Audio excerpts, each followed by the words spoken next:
paglalakbay ng inyong diwa.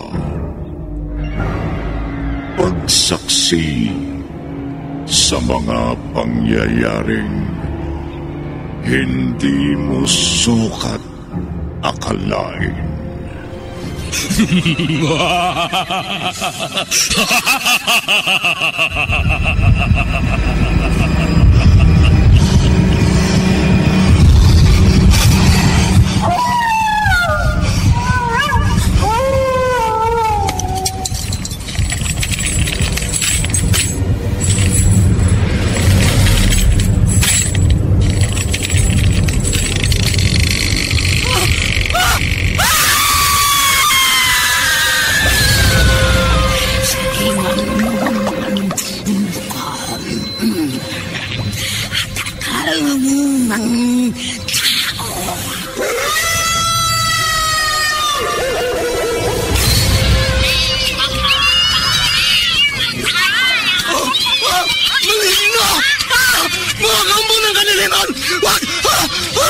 Huwag kayong lalapit sa akin!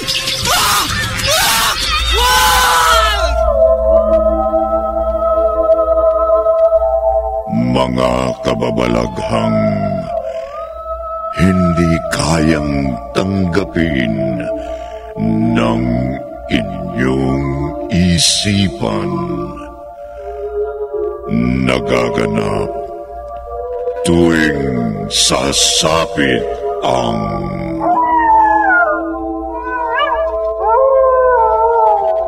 gabi ng lagim.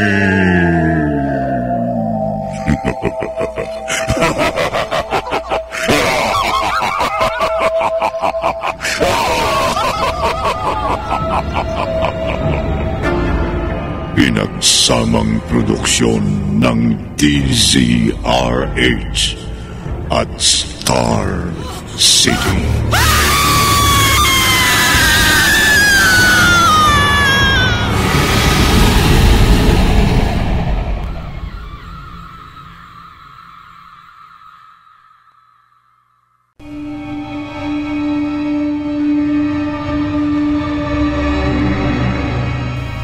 Magandang gabi, kaibigan.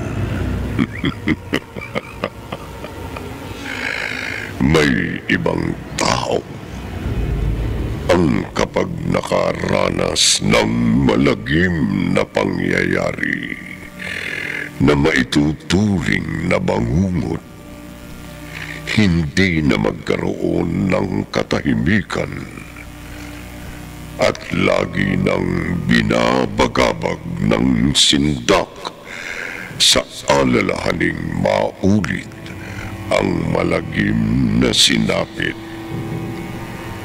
Totoo kayang nagbabalik ang lagim o bunga lamang ito ng guni-guning likha ng matinding takot sa naganap na bangungot? Narito ang unang bahagi ng makapangalisag balahibong kwentong tampok sa linggong ito na pinamagatang Nagbabalik ang lagim sa isa na namang gabi ng lagim.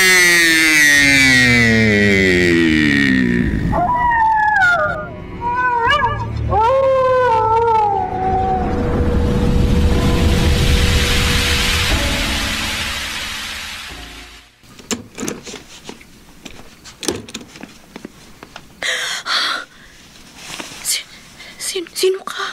Sino ka? Paano ka nakapasok dito sa kwarto? Hindi na mahalagang makilala mo ako, Karina. Bitiwan mo! Hindi ka makalalabas ng kwarto.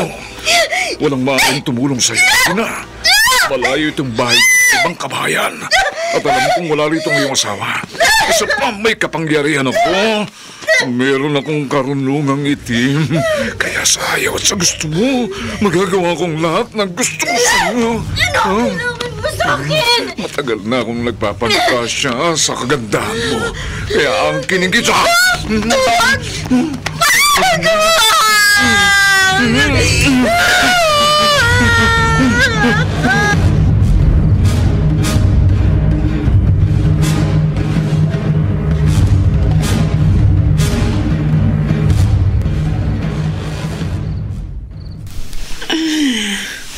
Oh, alas 12 na pala ng gabi. Malapit nang umuwi si Kuya Nick. Sabi niya hanggang alas 12 yung overtime niya doon sa opisina. Kaya nagbasa muna ako ng pocketbook para mahintay ko yung pag-uwi niya. Nakatulog pala ako habang nagbabasa. Ano ba yan? Ngayon lang nangyari sa akin ito. Makalabas nga muna dito sa kwarto. Hihintayin ko na lang sa salang pagdating ng amo kong lalaki. Huh? Bakit nakabukas ang pintuan sa harap ng bahay? Alam ko sinara ko yun bago ako pumasok sa kwarto. Bakit ganito? Sira ang lock ng pinto. May nagdistrong ka sa pintuan ng bahay. Ipapaalam ko to kay Ate Karina. Oh! Bakit nakabukas ang pinto ng kwarto ng amo kong babae? Ay! Si Ate Karina nakaandusay sa sahig. Punit-punit ang damit niya. Halos maubara na. At walang malay. Ay, Diyos ko! Ano nangyari sa amo kong babae? Ano?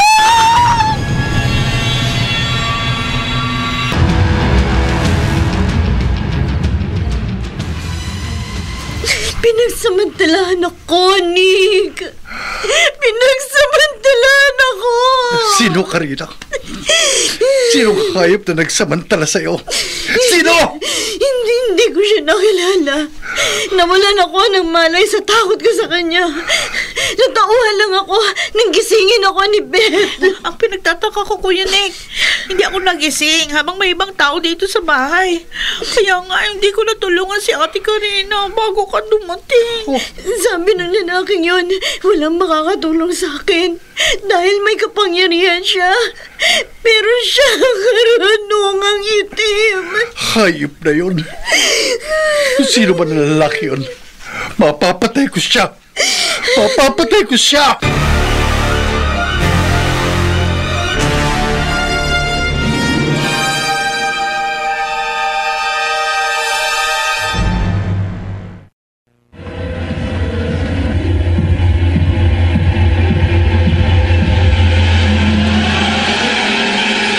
Balikan natin ang kasaysayang tampok sa linggong ito sa isa na namang Gabi ng Lagim.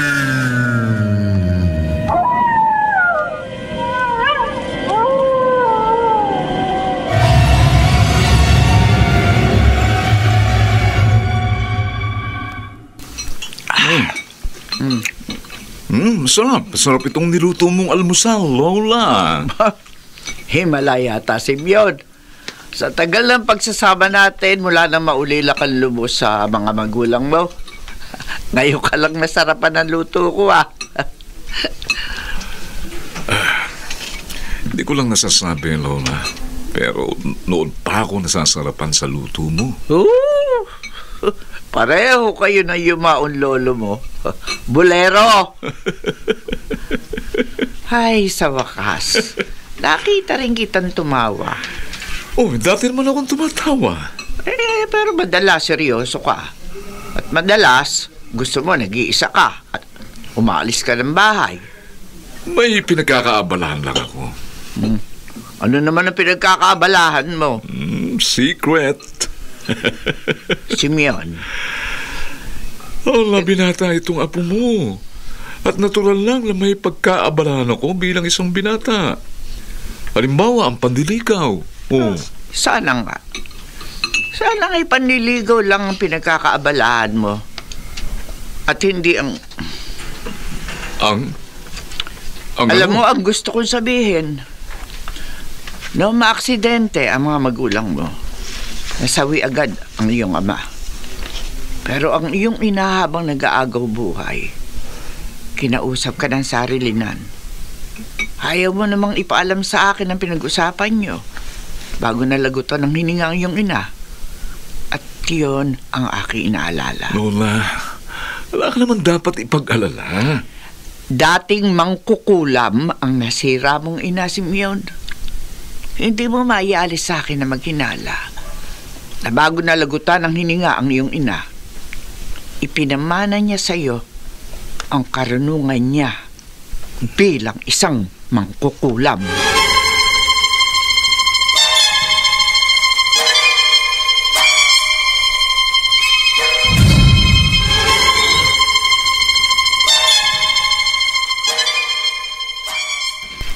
Ano, Nick?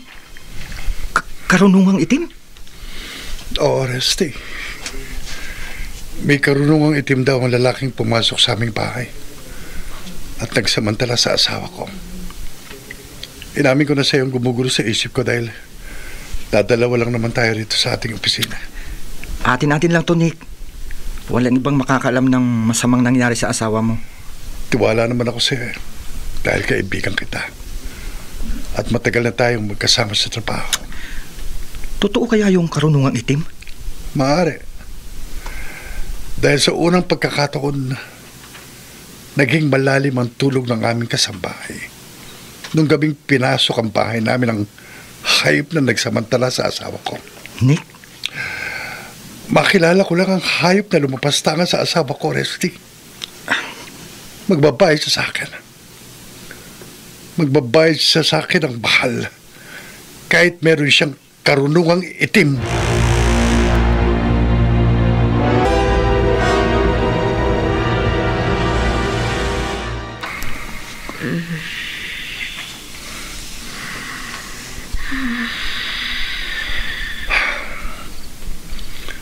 Kawawa naman ang asawa ko.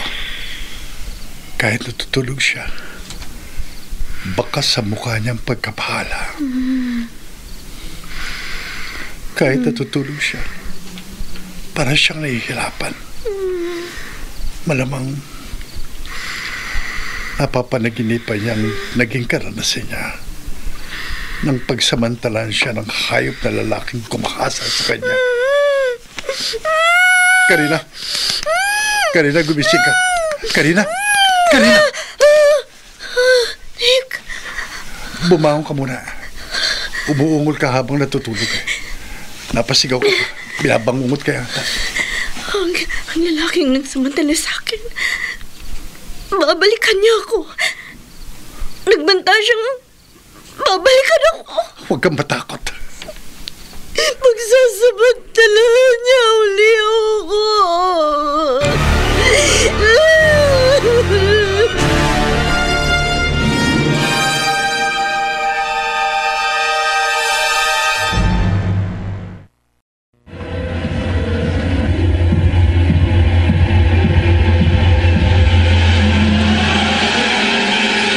Balikan natin ang kasaysayang tampok sa linggong ito sa isa na namang Gabi ng Lagim.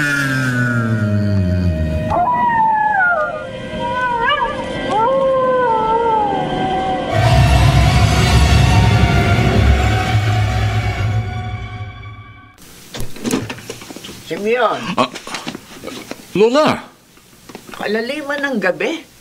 Lalabas ka ng bahay? may pupuntahan lang ako sandali. At saan ka pupunta? Kailangan ba ipaalam ko sa inyo lahat ng lakad ng binatang kagaya ko? Kailangan. Dahil nag-aalala ko. Wala ka naman dapat ipag-alala sa akin, ha? Kaya kong pangalagaan ang sarili ko. Nag-aalala ko sa maaaring gawin mo. Ano naman sa akala mong gagawin ko? Simeon, hindi ako naniniwala na hindi ka pinamanahan ng iyong nasirang ina ng kanyang karunungang itim. Yun ang totoo, Lola. Iba ang nararamdaman ko sa iyo. Umaalis ka ng bahay nang walang paalam. Kailan mo pa ginagawa yan? La, pwede ba? Huwag kang maghinalang masama sa akin. Dati rin ako may karunungang itim. Pero itinakwil ko ang karunungang yon dahil nagbalik loob ako sa Panginoon. Bagay na hindi ginawa ng iyong ina nung nabubuhay pa siya. Patuloy na yumakap ang anak kong iyon sa pagiging isang alagad ng dilim sa kabila ng pagtutol ko hanggang maaksidente siya. Lola, Huwag kang sumunod sa yapak na nasira mong ina na dating mangkukulam. Lola, Huwag kang gagawa ng masama, Simeon. At ako ang makakalaban mo.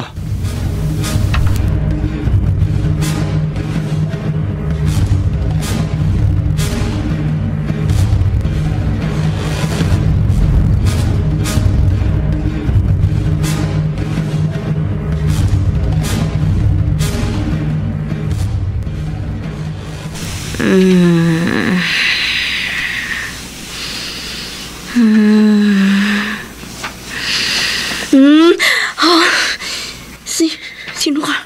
Sino ka? Ako, Karina. Ikaw na naman. Sinabi ko sa iyo, babalikan kita, hindi ba? Kaya narito uli ako ngayon. Lumabas ka dito sa kwarto ko. Gaya dati, wala kang magagawa para tumanggi sa gusto ko. Aking ka, Karina. Aking ka.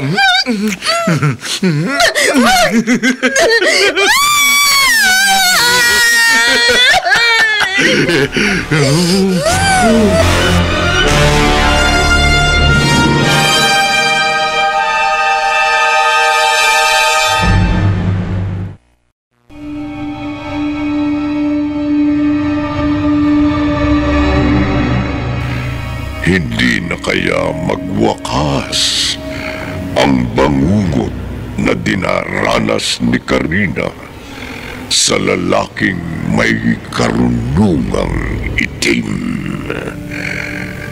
Pakinggan bukas ng gabi ang ikalawang bahagi ng ating tampok na kwento sa linggong ito na pinamagatang Nagbabalik ang lagim sa isa na namang gabi ng lagim.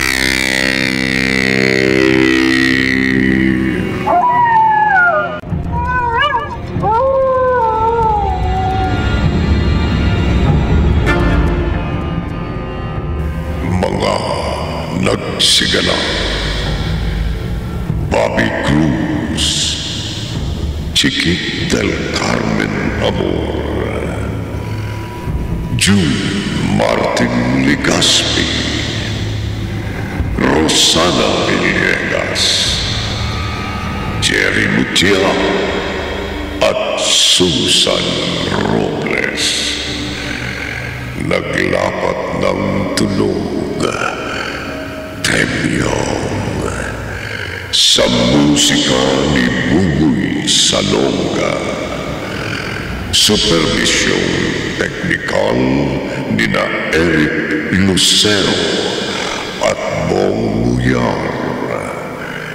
Isinulat ni Oli Aquino at sa direksyon ni Leonel Benjamin. Gabi ng lagim.